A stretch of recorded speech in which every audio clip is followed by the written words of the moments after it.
Y aquí ya estamos charlando con Ramiro Pallares, presidente del jurado del concurso oficial de carnaval. Estaremos hablando un poco de cómo se viene desarrollando este año, también de su amor por el carnaval. Él, además de ser periodista y crónica de toda la movida carnavalera, es actor egresado de la Escuela Municipal de Arte Dramático, por ende vive como los dos mundos de expresiones artísticas más importantes de nuestro país. Gracias por acompañarnos. Por favor, placer estar acá acompañando.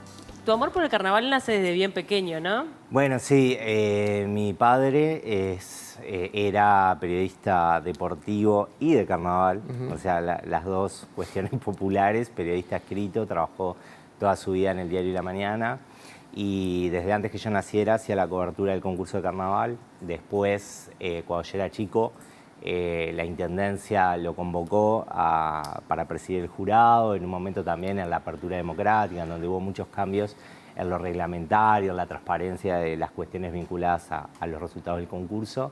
Y bueno, yo me crié acompañando todos esos procesos de chico, yendo al teatro de verano siempre, y siempre desde ese lado, desde el lado de espectador. Y ya de adolescente, medio que como una forma también de estar cerca, empecé a trabajar en programas de radio en los que mi papá estaba vinculado.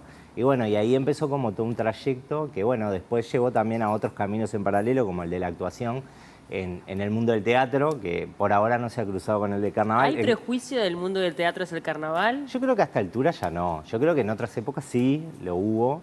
Y prejuicios cruzados también, ¿no? Es decir, de carnaval al teatro también. De ambas partes, ¿no? De entender que son dos mundos que hablan lenguajes distintos que a veces no se entienden. Pero yo creo que eso ya desde los años 80 y 90 hubo muchísima gente que cruzó del teatro al carnaval, sobre todo. Después también ha cruzado muchísima gente del carnaval al teatro y eso se ha ido modificando. Evidentemente son expresiones con características distintas, pero yo creo que a esta altura conviven sin ningún tipo de dificultad. Vamos a hablar ya también de lo que es el propio concurso oficial de carnaval de este año, que ya ha tenido algunas suspensiones por mal tiempo, y también de tu rol como presidente del jurado, que me imagino que debe tener allí también sus idas y vueltas.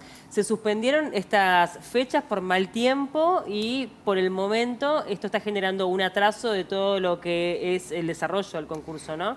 Bueno, es característico y tradicional siempre saber que febrero y lluvia son como bastante sinónimos. Y entonces, al ser un espectáculo al aire libre, ya de por sí lo que es la planificación del concurso, que aproximadamente siempre tiene unas 30 etapas, ya prevé el hecho de un margen de días de colchón, como se dice tradicionalmente, por la eventualidad de las suspensiones. A mí, yo estoy desde el 2018 en este rol.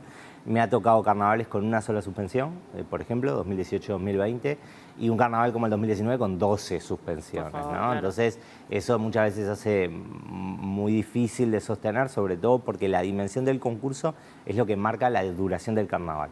Y cuanto más largo se hace también, menos tiempo después pueden resistir los escenarios, que es donde los tablados, donde trabajan los conjuntos. Entonces también eso genera que se dilate en un tiempo en el cual ya la fiesta se hay un desgaste natural. A desdibujar, empiezan las clases y demás. Pero bueno, por ahora tuvimos 3 suspensiones por mal tiempo en el teatro de verano mismo. Y una fue por COVID, ¿o no? Una por COVID, después tuvimos los 2 días perdidos de llamadas, que fueron por mal tiempo, más los 2 días de Uruguay, más el día de Iemanjá, que tradicionalmente no hay actividad en el teatro por la simultaneidad de actividades en el Parque Rodó, y bueno, entonces eso nos tiene un poquito más atrasado de lo previsto, pero todavía estamos bien. Por ahora estamos bien. Por ahora estamos terminando antes de que empiecen las clases, que eso es importante. ¿Qué sería el 4 de marzo? Estamos las clases... Porque claro, cae carnaval y empiezan el 7 porque la semana de carnaval cae la primera semana de marzo, entonces eso nos hace changüí. Bueno, el año pasado hubo una particularidad, obviamente estamos hablando de la pandemia, que llevó a que se suspenda el carnaval. Este año hubo una nueva dificultad, que es hacer un protocolo para el carnaval. ¿Cómo se vivió toda esa situación, sobre todo en la previa? Porque obviamente hay que tratar de ser lo más justo posible. Sí, bueno, en realidad fue un tema que lo fuimos trabajando con calma, en el entendido de que a partir de que la situación se empezó a revertir con la vacunación, con la reducción de casos durante lo que fue el segundo semestre del año pasado, que es cuando se empezó a planificar todo lo que era el carnaval.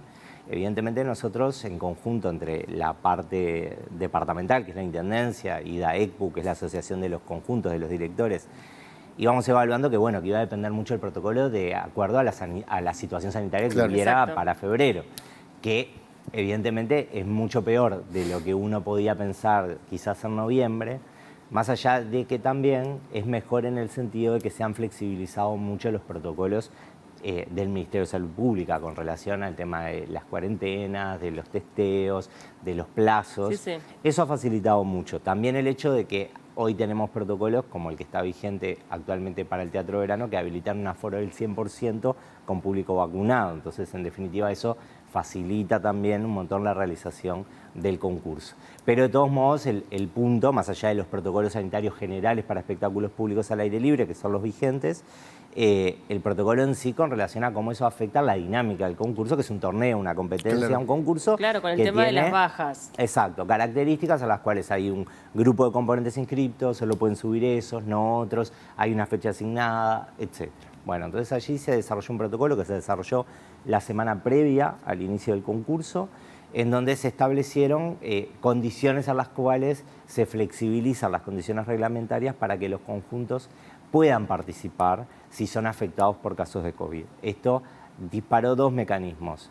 Por un lado, en aquellos casos en que los conjuntos tengan menos del 25% de sus componentes con contagios que les impida subir al escenario, el conjunto de todas maneras debe actuar, habilitando formas de flexibilidad para ese conjunto, como por ejemplo inscribir suplentes que no estuvieran previstos y que entren como reemplazos de Y no urgencia. sancionar si no tienen todos los integrantes. Exactamente, no sancionar si no llegan al mínimo que el reglamento exige. En caso de que el conjunto tenga más del 25% de su plantel contagiado, se entiende que ya la situación es muy dificultosa para plasmar el espectáculo. Como ustedes saben, los conjuntos de carnaval en general participan con el máximo posible de componentes, que en comparsas el número es 65, en murgas es 17, en humoristas 18, en parodistas 20 y en revista 28. Entonces, en función de los roles característicos y tradicionales de ese número total, se estableció, bueno, el máximo de bajas que el conjunto podía tener, y si se supera ese máximo, la posibilidad que el conjunto no actúe, porque no va a poder plasmar su espectáculo. ¿Y eso ya se ha dado en esta primera ronda? Eso ya se ha dado en las primeras etapas en las que esa cuota posibilita que el conjunto sea reagendado en otra etapa.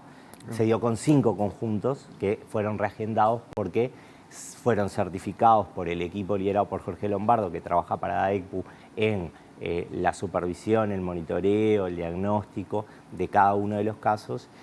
Luego de certificados esos casos, esos 5 conjuntos que fueron Yamboqueña, Alabartola, Amables Vecinos, Araca Lacana y Los Chovis, fueron reprogramados y ya 2 de ellos ya actuaron en la primera rueda en esa reprogramación, los otros 3 van a actuar en estos días y eso les permitió llegar con el plantel completo.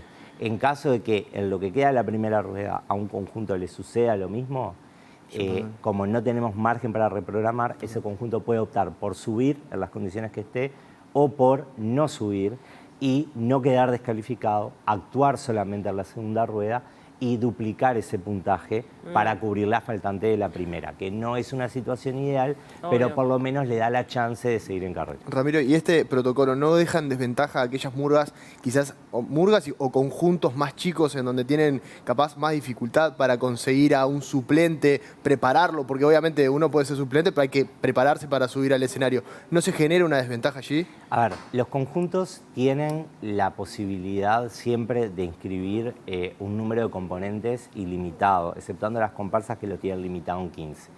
Entonces, ahí depende, obviamente, de cómo cada conjunto llegue. Todos sabíamos que este concurso no iba a ser el de siempre, que, como se dice muchas veces, es el carnaval posible, no el carnaval ideal, es el al que podemos llegar. Y si nosotros no tuviéramos estas medidas, la situación sería no hacerlo o dejar afuera al que se encuentra en una situación así. Entonces, bueno, siempre la idea es tratar de generar las mayores condiciones paritarias, igualitarias para todos los conjuntos. Evidentemente, no todos lo van a poder enfrentar del mismo modo. Hay conjuntos que tienen planteles de suplentes ya preparados y que ensayan y que trabajan todo el año, hay otros que no. Eso lo tenemos claro. Pero bueno, fue el único mecanismo que se encontró para que, dentro del tiempo que tenemos para hacer este concurso, que es desde fines de enero hasta mediados de marzo, lo podamos instrumentar. Hasta ahora lo que venimos viendo es que viene funcionando bien. Esos 5 casos se pudieron reagendar y pudieron subir. Tuvimos 2 casos de conjuntos que tenían bajas y que las pudieron reemplazar con gente que no estaba inscripta, pero que podía desarrollar la función y prepararse rápidamente. Sobre todo cuando las funciones son, por ejemplo, la de un músico, la de un percusionista en la murga, es decir, que son roles claves, pero que pueden, en un lapso no muy grande, adaptarse con una persona que tenga las herramientas para hacerlo. Entonces, por ahora viene funcionando, eso es lo bueno. También es verdad que las primeras 2 semanas se registraron un montón de casos dentro de los conjuntos que fueron estos que fueron afectados y al momento de hoy eso ha ido descendiendo, eso es una buena señal. También del lado de la gente más conocedora en el tema nos decían eso, que probablemente la primera rueda fuera la más complicada y la segunda fuera... Sí, ojalá que sea así, porque también eso indica que el país en general está mejor. Exacto, ¿no? es una manifestación de lo que está pasando y bueno, esperemos que podamos terminar lo mejor posible. Ahora, tú estás en un rol también de decisión, ¿no? Un rol que a veces puede llegar a ser difícil, en donde podés llegar a vivir ciertas presiones. Sabemos que mucha gente se juega todo en cada uno de estos concursos oficiales de carnaval. Hay mucha inversión económica, más allá del prestigio y del amor que se tiene por el carnaval. ¿Cómo se vive desde la interna, desde esas presiones que podés llegar a vivir en el día a día? Bueno, hay mucho relato, ¿no?, construido sobre el tema de las presiones en el carnaval y demás, que creo que en otra época fueron muy reales y tangibles. Creo que en los últimos años eso se ha ido modificando. Esto no quiere decir que no haya formas de ejercer presión en torno a la intensidad que genera el concurso y sus características, pero no de repente de la manera que uno lo puede imaginar, una presión de tipo amenazante, sino de formas de repente que se dan más por las ansiedades, los temores, las angustias que todo esto puede generar. En los hechos, en lo que a mí me toca, en general han sido como situaciones más aisladas, más puntuales, y bueno, y ahí creo que también para llevar adelante el rol que me toca, es importante el hecho de conocer muy adentro la lógica, las dinámicas, las personas.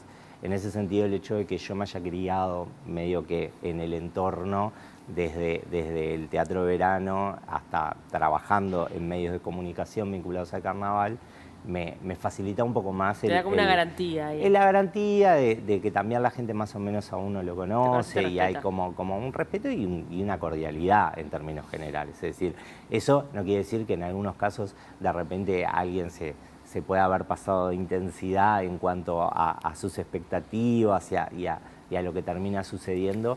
Pero también yo siempre digo una cosa que es característica del carnaval, genera esa pasión, esa intensidad durante el lapso del concurso y a la semana, 2 semanas que termina, en general todo eso se termina diluyendo. Yo eso lo aprendí de chico también con mi viejo y en general de repente la gente que terminó molesta enseguida se da cuenta que, bueno, que es parte de las reglas del juego, que va a haber 5 ganadores, pues son 5 categorías, los demás no van a ganar, un año les toca a uno, otro a otros, y que bueno, y que mi tarea en realidad es tratar de supervisar de que el jurado haga su labor dentro de lo que el reglamento establece de la mejor manera, con las mejores garantías, y bueno, eso creo que año a año es también parte de mi trabajo, lograr conseguir que se confíe en que se hace desde el lugar que se tiene que hacer. Muchos de nosotros miramos el carnaval en la televisión o en el teatro de verano, pero vos como jurado, como presidente del jurado, me gustaría que dieras 2 o 3 cosas que ves de cada murga para puntuar.